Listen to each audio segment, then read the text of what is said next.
Yes बेटा, जो मैंने आपको जर्नल एंट्रीज़ की हैं उसमें मैं सबसे पहले बैंक वर्ड लिखा हुआ है, तो मैं आपको बैंक का अकाउंट बना के दिखाती हूँ।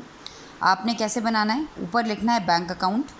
परफॉर्मा आपका लेजर का कैसे, date particulars LF amount, date particulars LF amount. सबसे पहले नंबर 1 वाली एंट्री में देखिए बैंक डेबिट हो रहा है, इसलिए मैंने डेबिट साइड पे लिखा है।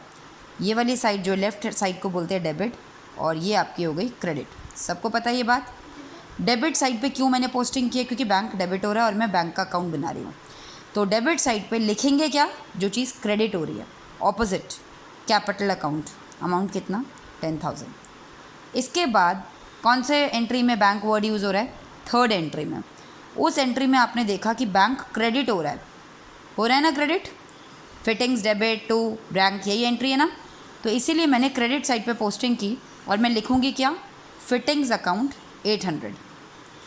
इसके बाद 5th नंबर वाली एंट्री में भी बैंक वर्ड यूज़ हो रहा है, उसमें भी बैंक क्रेडिट हो रहा है, तो इसीलिए मैंने क्रेडिट साइड में पोस्टिंग की। नाम यहाँ पर किस अकाउंट का नाम लिखूँगी मैं, जो अकाउंट डेबिट हो रहा है, क्रेडिटर्स अकाउंट 3000।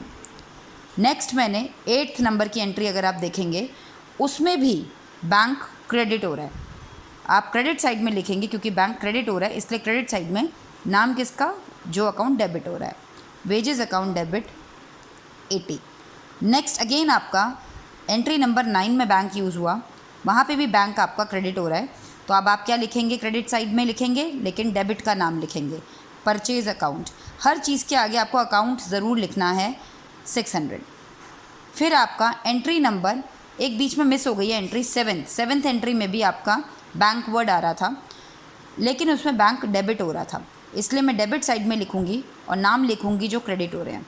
अगर मैं यहाँ पे अकाउंट, सबके आगे आपको अकाउंट लिखना है, डेटर्स अकाउंट 1540, बैंक के आगे जो अमाउंट लिखी है वही लिखनी है, लेकिन नाम आपने ऑपोजिट का लिखना है।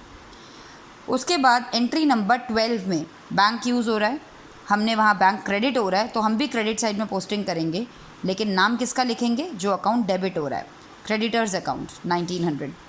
देन अगेन 13th एंट्री में भी बैंक यूज़ हो रहा है, उसमें क्रेडिट हो रहा है, अगेन हम क्रेडिट साइड पे पोस्टिंग करेंगे, लेकिन नेम किसका लिखेंगे, जो डेबिट हो रहा है, कैरेज 40, कैरेज अकाउंट।